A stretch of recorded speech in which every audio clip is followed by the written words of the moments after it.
کبھی تکبر کی وجہ سے کیفیات سلب ہو جاتی ہیں، کبھی بدنگاہی کی وجہ سے کیفیات سلب ہو جاتی ہیں، بدنظری کے ساتھ تو کیا کیفیات رہیں گی، اور کبھی شدید قبض باطنی کے بعد کیفیات سلب ہو جاتی، گناہ کی وجہ سے ایک تو سلب ہے، نہیں یہ نہیں گناہ تو نہیں کر رہا لیکن پھر بھی سلب ہو گئی، اب یہ قبض کی کیفیت کہلاتی ہے۔ صبر کریں، عدم التفات کریں، جو وسوسوں کا علاج ہے وہی ان کیفیات کے سلب ہونے کا قبض باطنی کا بھی علاج۔ عدم التفات کرے، توجہ نہ کرے، بس اعمال میں پختہ رہے، تقوی میں پختہ رہے، اعمال میں کمی نہ کرے، تقوی میں کمی نہ کرے، ترک معصیت میں کمی نہ کرے، پھر وہ عود آتی ہیں، لوٹ آتی ہیں، کیفیات سلب ہو گئی، صبر کرتا رہے۔ حکیم الامت مولانا تھانوی رحمۃ اللہ علیہ فرماتے ہیں شدید قبض باطنی کے بعد عظیم بست عطا ہوتا ہے جس کے سامنے ہفت اقلیم کی سلطنت ہیچ ہوتی ہے۔ کبھی گناہ نہیں کر رہا پھر بھی مزہ نہیں آ رہا مناجات میں، عبادات میں، طاعات میں، تلاوت میں، تو اس کا علاج تو عدم التفات ہے، وہ قبض باطنی کہلاتا ہے۔ اس کا علاج وہی ہے جو وسوسوں کا علاج ہے، یعنی عدم التفات، توجہ ہی نہ کرو۔ قبض باطنی کے سبب میں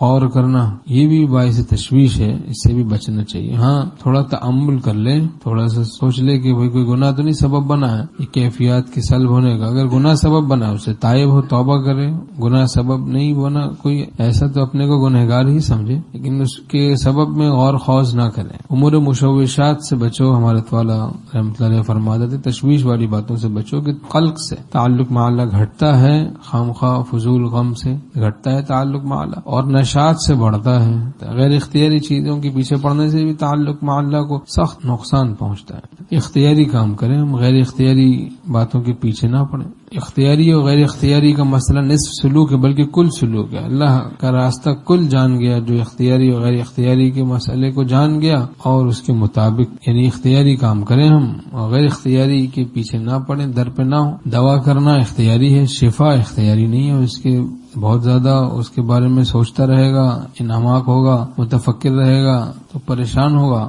حلاوت ایمانی کسی کو محسوس ہو یا نہ ہو، نظر بچائے گا تو نصیب ہو جائے گی۔ یجد حلاوتہ فی قلبہ، وہ واجد ہوگا، حلاوت ایمانی موجود ہوگی، محسوس ہو یا نہ ہو، وہ اپنے باطن میں دل میں حلاوت ایمانی کو پالے گا۔ اکاؤنٹ میں کسی نے آپ کے 10 لاکھ روپے ٹرانسفر کر دیے، آپ سور ہیں تو بھائی موجود ہیں اکاؤنٹ میں، محسوس نہیں ہو رہے آپ، پھر جب پتہ بھی چل گیا پھر اس کے بعد استعمال کرنے شروع کیے، کتنا فائدہ ہو گیا بھائی۔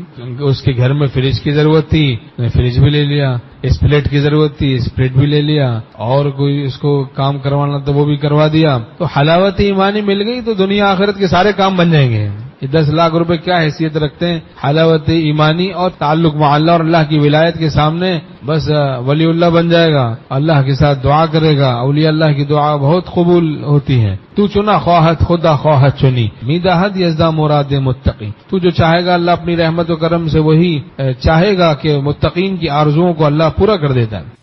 بعض لوگ سمجھتے میں مردود ہو گئے، حرم شریف گئے، اب جناب روزہ اقدس پہ پہنچے، کوئی کیفیت نہیں ہے، حجر اسود کو بوسا دیا، کوئی کیفیت ہی نہیں ہے۔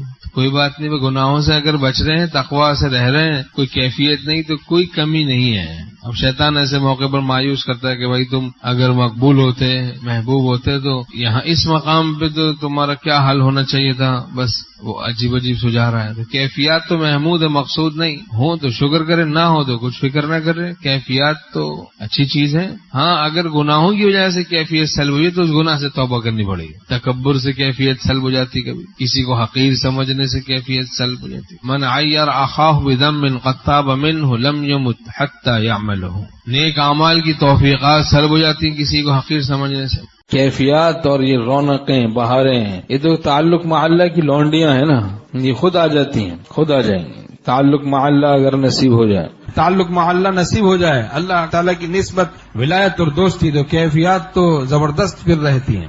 دل منور ہوگا پھر گھر بھی منور ہو جائے گا۔ حضرت مولانا ابراہیم الحق صاحب رحمۃ اللہ علیہ، ہمارے والا رحمۃ اللہ علیہ کے شیخ فرماتے تھے نور سرور کو ضرور ساتھ لاتا ہے۔ جب گناہوں سے بندہ بچتا ہے، اتباع شریعت اور سنت کا اہتمام کرتا ہے، نور آتا ہے، نور آتا ہے تو سرور آتا ہے، مزہ آتا ہے، اور سرور آتا ہے تو ضرور آتا ہے۔ نور سرور کو ضرور پھر ساتھ لاتا ہے۔